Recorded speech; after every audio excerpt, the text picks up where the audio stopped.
আসসালামু আলাইকুম প্রিয় জব প্রত্যাশী ভাই বোনেরা, আশা করি সকলেই ভালো আছেন। যে যেখান থেকে এই টিউটোরিয়াল দেখছেন সকলকে আন্তরিক অভিনন্দন এবং শুভেচ্ছা। দীর্ঘ বিরতির পর আবারও দেখা হচ্ছে মানসিক দক্ষতার নিয়মিত ক্লাসে। আজকের মানসিক দক্ষতার আলোচ্য বিষয় চতুর্ভুজের সংখ্যা নির্ণয়।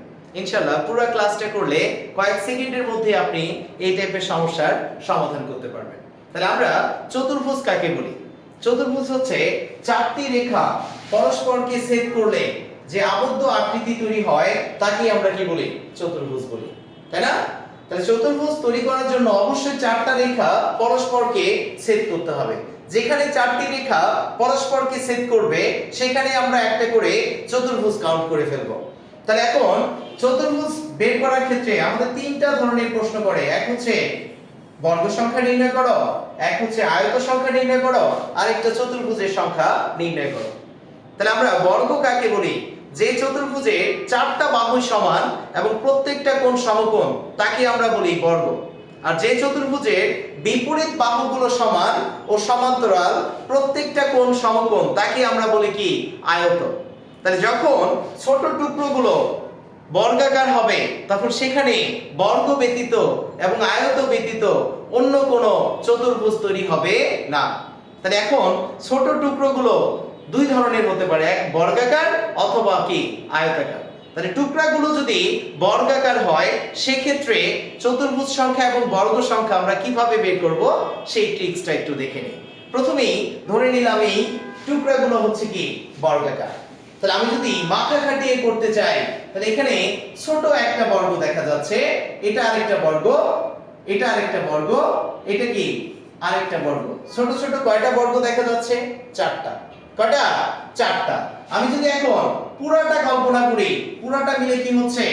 পুরাটা মিলে আরো একটা বর্গ হয়ে যাচ্ছে। তাহলে মোট বর্গ সংখ্যা হলো কত? বর্গ সংখ্যা সমান সমান কত? বর্গ সংখ্যা সমান সমান 5টি। ওকে, এখন আসেন যখনই দুইটা করে আমরা কি দিব? বর্গকে জোড়া লাগাবো, 1 আর প্লাস মিলে কি একটা আয়ত হয়ে যাবে। তারপরে 2 প্লাস 4 করে কি আরেকটা আয়ত পেয়ে যাবেন, এটা। তারপরে আমরা যদি যাই 3 প্লাস 4 করে কি আরেকটা আয়ত পেয়ে যাব। আবার 1 প্লাস 3 করে কি আরো আরেকটা আয়ত পেয়ে যাব।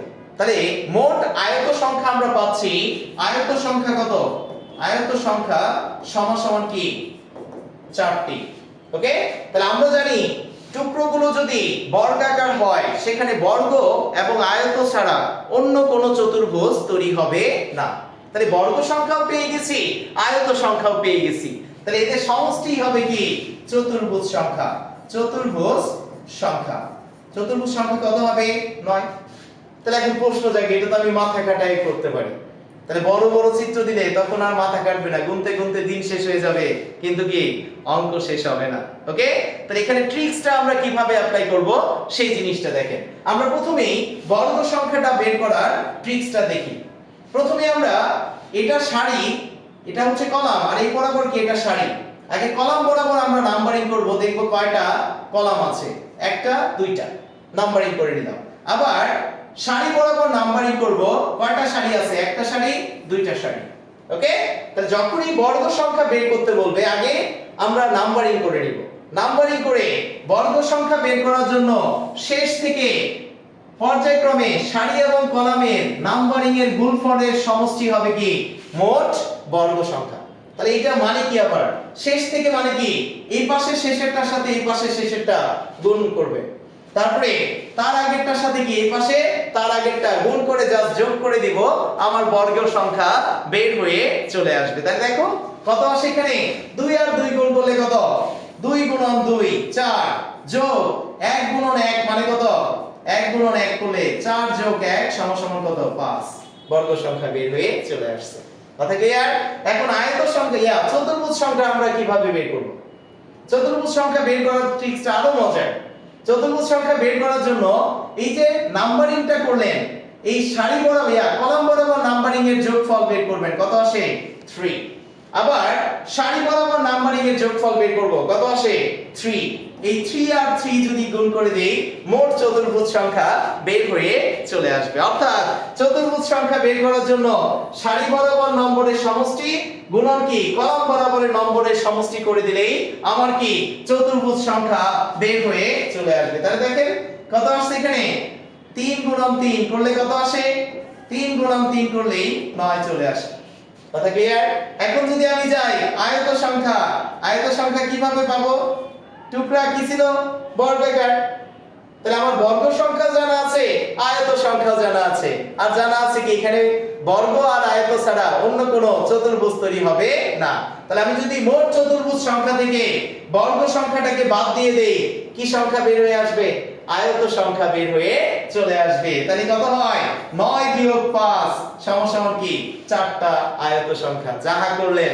তাহার মাধ্যমে এরকম যাই অঙ্ক দেখ সবকিছু সমাধান আপনি করে ফেলতে পারবেন তাহলে আমরা যদি এখন স্পিড বাড়াই এই চতুর্ভুজে বা এখানে বর্গ সংখ্যা কয়টা আয়ত সংখ্যা কয়টা চতুর্ভুজ সংখ্যা কয়টা দেখা মাত্র পারা যাবে না প্রথমে কি করবেন কলাম বরাবর নাম্বারিং করবেন তিনটা কলাম দেখা যাচ্ছে সারি বরাবর নাম্বারিং করবেন 1 2 3 তাহলে বর্গ সংখ্যা কত হবে বর্গ সংখ্যা কত চতুর্ভুজ সংখ্যা কত বের করে ফেলেন তাড়াতাড়ি চতুর্ভুজ সংখ্যা সমান প্রথমে কি এইগুলোর যোগ করব যোগ করলে কত আসে 6 এই কলাম বরাবর যোগ করব কত আসে 6 তাহলে 6 গুণন 6 করলে কত आंसर আসবে 36 আমি যদি এখন বর্গ সংখ্যা বের করি শেষেরটার সাথে শেষেরটা তার আগেরটার সাথে তার আগেরটা এই বরাবর পর্যায়ক্রমে গুণফলের সমষ্টি তাহলে 2 আর 2 গুণ করলে কত 4 2 আর 3 আর 3 গুণ করলে 9 2 আর 2 গুণ করলে 4 1 আর 1 গুণ করলে কত 1 সমান কত হয় 14 কত 14 ওকে তাহলে এখন যদি আমরা যাই আয়ত সংখ্যা কত বের করা যাবে না আয়ত সংখ্যা সমান কি হবে চতুর্ভুজ সংখ্যা মাইনাস বর্গ সংখ্যা তাহলে 36 14 কত 22 কত 22 কথা ক্লিয়ার জাস্ট দেখবেন আর आंसर করবেন পরেরটায় যদি যাই বলেন এখন কত হবে आंसर পারবেন না জাস্ট কি করবেন এই বরাবর নাম্বারিং এর যোগফল এটা 4 তারপর কি 1 2 3 4 তাহলে এগুলো যোগ করলে কত হয় 7 3 এ 10 এদিকে যোগ করলে কত হয় 10 তাহলে চতুর্ভুজ কত চতুর্ভুজ আছে 10টি চতুর্ভুজ 10 গুণন 10 সমান কি 100 টি কয়টি 100 টি আমি যদি এখন বর্গ সংখ্যা বের করি তাহলে 4 গুণন 4 মানে কি বর্গ সমান 16 3 গুণন 3 মানে কত 9 2 গুণন 2 মানে কত 4 1 গুণন 1 মানে কি হবে 1 সমান কি আসে 20 30 টি কয়টি 30 টি তাহলে এখন আয়ত সংখ্যা কত হবে বলে দেন আয়ত সংখ্যা সমান কি 100 থেকে 30টা যদি বর্গ তৈরি হয় বাকি 70টাই হচ্ছে কি আয়ত সংখ্যা দেখা মাত্রই आंसर শেষ কথা ক্লিয়ার তারপরে প্রশ্নে যদি যাই এখন দেখা ব্যাটারির চার্জ অর্ধেক শেষ হয়ে যাবে এতক্ষণ যা করলাম সবগুলো ছিল প্রতিসম এখন কি বিপ্রতিসম এইজন্য আমরা প্রতিসম প্রতিসম আর আলাদাভাবে করিনি একটা লজিক সকল সমস্যার সমাধান এখানে দেখেন এর আগের অঙ্কগুলো সারি আর কলাম বরাবর সমান সংখ্যা ছিল এখন কি সমান নাই দেখে ভয় পাওয়ার কিছু নেই একই লজিক একটা লজিক দিয়ে সকল সমস্যার সমাধান হয়ে যাবে তাহলে কি হবে আগের মতো করে নাম্বারিং করবেন 1 2 3 4 5 6 যোগ করলে কত হয় 10 21 কত আসে 21 আর এই বরাবর যোগ করলে কত 1 2 3 এই পাশে আসে 6 তাহলে চতুর্ভুজ সংখ্যা কত হবে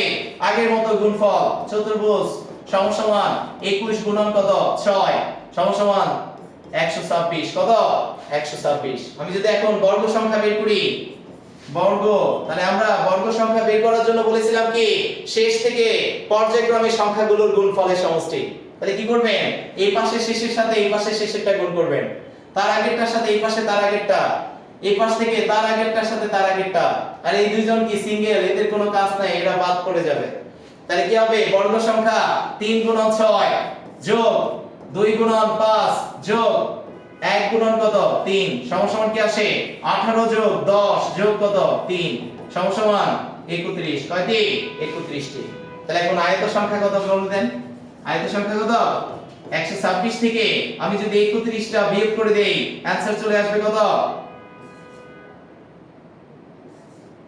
95 কত 95। তাহলে কি দেখা মাত্র পারা যাবে না? সবাই ভালো থাকবেন, দেখা হবে আবার কোনো ক্লাসে।